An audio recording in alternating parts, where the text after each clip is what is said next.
जैन धर्म। जब हम ये शब्द सुनते हैं तो मन में क्या आता है? शायद एक धर्म, कुछ मान्यताएं।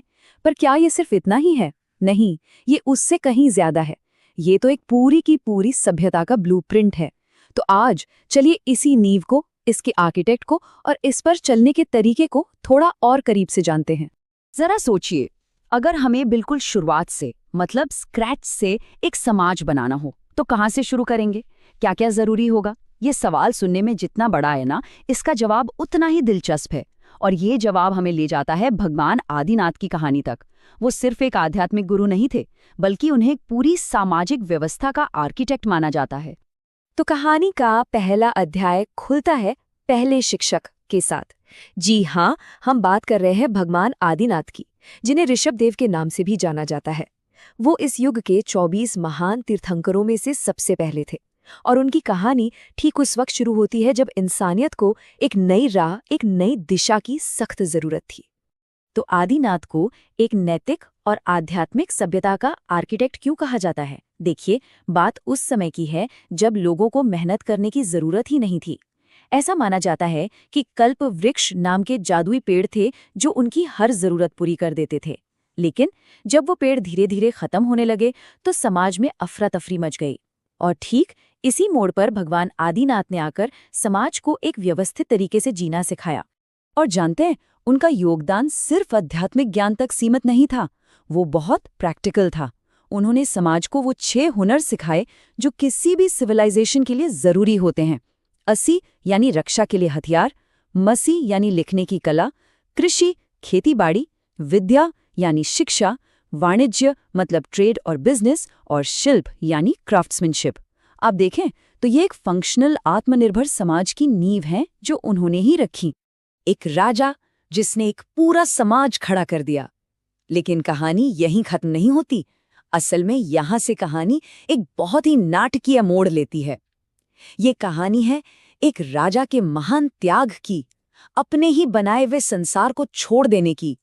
और यही हमें जैन धर्म के सबसे गहरे सिद्धांत वैराग्य तक ले जाता है।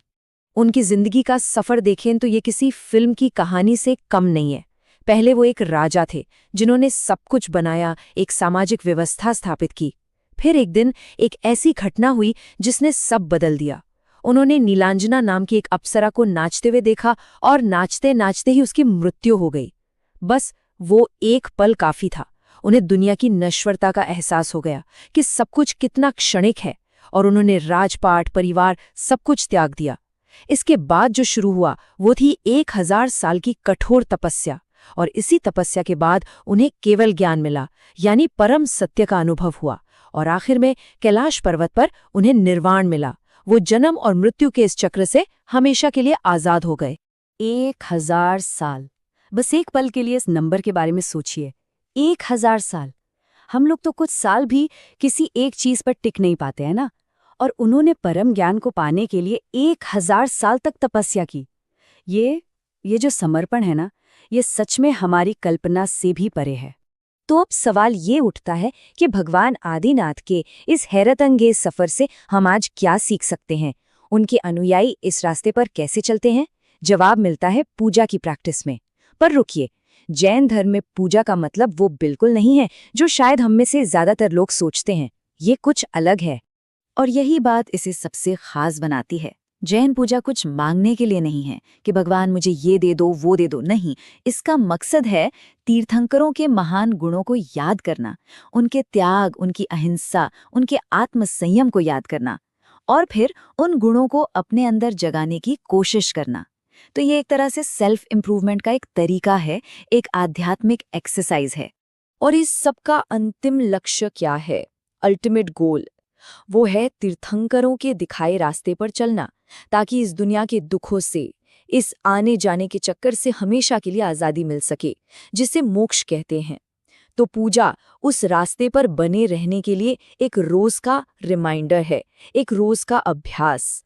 अच्छा, तो ये तो हुई थ्योरी, पर प्रैक्टिकली ये पूजा होती कैसे है? इसके लिए 8 सिंबॉलिक चीजों का इस्तेमाल होता है। इन्हें कहते हैं अष्टद्रव्य। और हर एक द्रव्य, हर एक चीज का एक बहुत गहरा आध्यात्मिक मतलब है।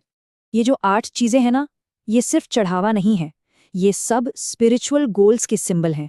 जैसे कि जल चढ़ाने का मतलब है जन्म, बुढ़ापे और मृत्यु के चक्र को खत्म करने की इच्छा रखना, या दीपक वो अज्ञान के अंधेरे को मिटाने का प्रतीक है, और फल वो अल्टीमेट फ्रूट यानी मोक्ष को पाने के लक्ष्य को दिखाता है। हर एक चीज अपने आप में एक प्रार्थना है, एक कमिटमेंट है। स्क्रीन पर आप हर एक का मतलब आराम से देख सकते हैं। और यहीं पर जैन धर्म का जो कोर प्रिंसिपल है ना, अहिंसा, वो एकदम साफ नजर आता है। सोचिए, पूजा में भी इस बात का पूरा ध्यान रखा जाता है कि किसी भी जीव को, छोटे से छोटे जीव को भी कोई तकलीफ ना हो। इसीलिए असली फूलों की जगह रंगीन चावल यूज होते हैं, ताजे खाने की जगह सूखा नारियल या मेवे चढ़ाए जाते हैं। इससे पता चलता है कि अहिंसा का सिद्धांत इनकी सोच में कितनी गहराई तक बसा हुआ है। तो अब आते हैं सबसे बड़े सवाल पर। हजारों साल पुरानी ये बातें, ये शिक्षाएं आज की इस भाग दौड़ भरी जिंदगी में कितनी मायने रखती हैं? क्या आदिनाथ का दिखाया रास्ता आज भी रेलेवेंट है? और इसका जवाब है हाँ, शायद पहले से भी कहीं ज्यादा। जरा सोचिए, आज हमारी दुनिया डिस्ट्रैक्शन से भरी पड़ी है ना? यहाँ उनका आत्मनियंत्रण हमें फोकस सिखाता है। आज की दुनिया हर चीज के एक्सेस या अति पर चलती है, वहाँ उनकी तपस्या हमें डिसिप्लिन सिखाती है। और जहाँ भारी कामयाबी को ही सब कुछ मान लिया गया है, वहाँ उनका त्याग हमें याद दिलाता है कि असली ग्रोथ तो अंदर होती है, बाहर नहीं। और आखिर में शायद सबसे बड़ी सीख यही है कि उनकी यात्रा ये साबित करती है कि असली आज़ादी और मन की स्पष्टता आत्मनियंत्रण से आती है, चीज़ों के ढेर लगाने से नहीं। ये एक बहुत ही पावरफुल विचार है, एक ऐसी सोच जो हमें याद दिलाती है कि सच्ची तरक्की, सच्ची प्रगति हमेशा अंदर से शुरू होती है।